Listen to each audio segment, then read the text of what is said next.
behind us.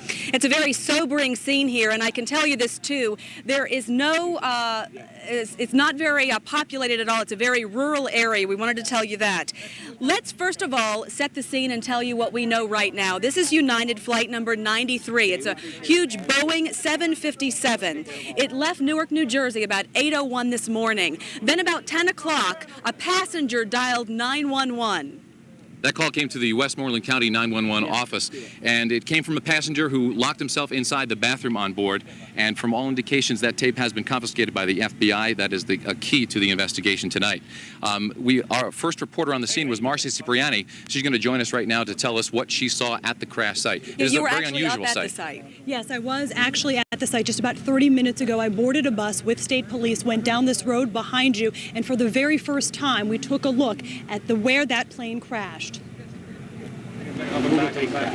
The crash site is 2 miles down a dirt access road behind what used to be an old abandoned strip mine called Diamond T. From our vantage point, a quarter of a mile away and hours after the early morning crash, you can still see the site smoking and the investigation, the details still coming in. There's nothing in the ground there that you could see. If you went down there, it would look like a trash yard. There's nothing but tiny pieces of debris. According to State Police Captain Frank Monaco, they believe the plane was traveling southwest when he hit just behind me and created an 8 to 10 foot deep hole. Police also tell me most of that debris, though, ended up in the woods behind me. In those woods are where the FBI says lie their answers. It's a lot of pieces of metal and aluminum and whatever the case may be, fabric. A scene more visible moments after the crash when nearby residents ran to the scene, taking these telling pictures in disbelief. No. I just was in the area and I heard a boom and I followed the smoke over to the crash site and came upon this.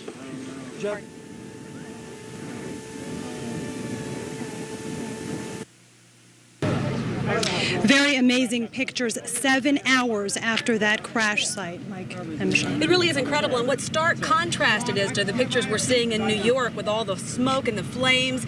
The crash scene here is so different. It's just a massive hole to prove the deaths of those 40 people. Are authorities talking to you at all about why there was not the smoke that we saw in New York? No, actually, they're being pretty tight-lipped about that. However, the FBI says they are looking at this as if it were a terrorist attack. That is about as much as they're saying with us right now. All right, Marcy Cipriani, thank you very much.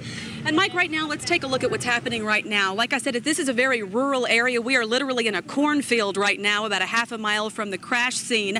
The Red Cross has set up a large tent, and buses are taking reporters and photographers down to the crash scene to bring you these pictures of what we're showing you. And we are anticipating this investigation to take days. They're bringing in generators and lights and setting up tents. Again, just a massive federal investigation. For more on what we saw this afternoon, Susan Copen brings eyewitness accounts to the terror people saw just before the crash. Yeah, a lot of people actually saw this plane. Right, and the thing is that these people were sitting at home, they were hearing on the radio, they were listening to reports, watching on TV about everything going on in New York City and Washington, D.C.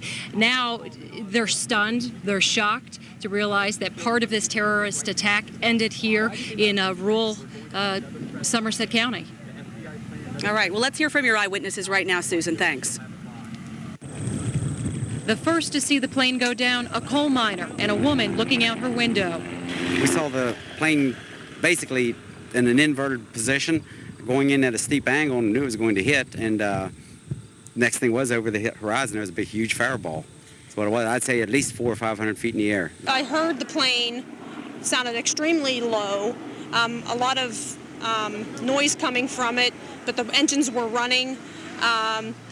I then saw the plane coming down at almost a 90-degree angle, maybe an 80-degree angle, and the next thing I saw was a big fireball and smoke.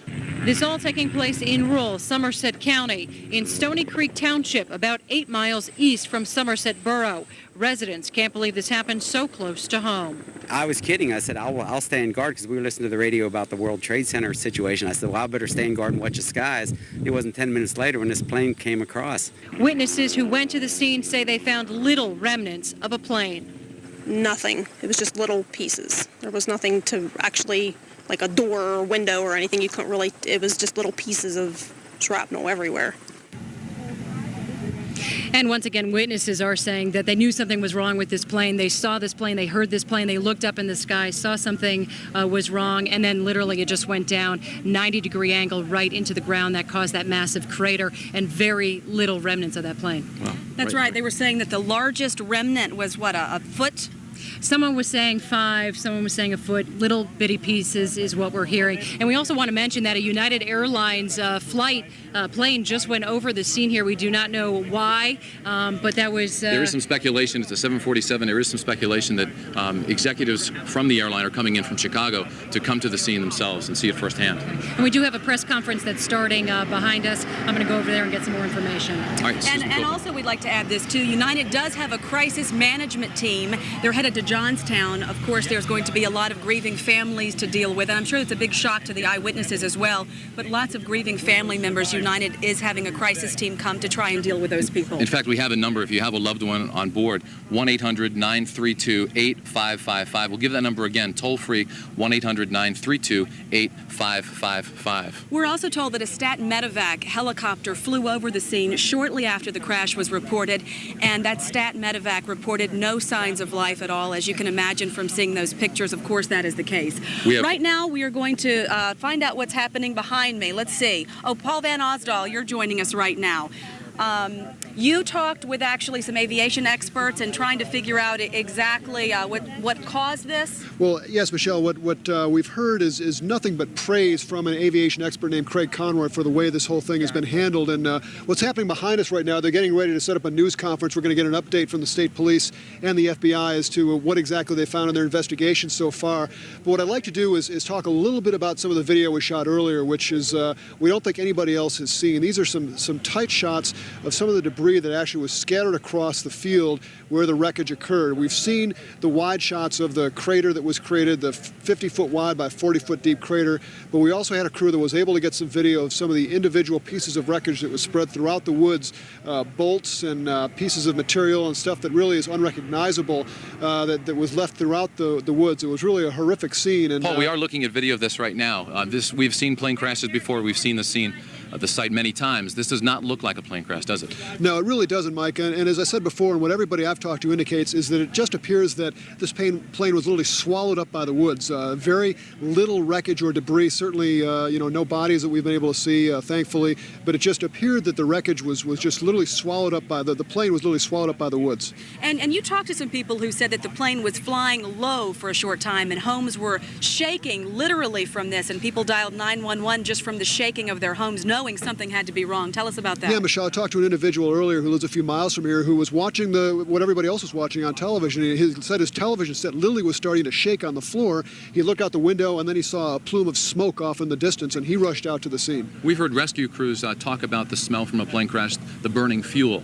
This plane was leaving Newark bound for San Francisco.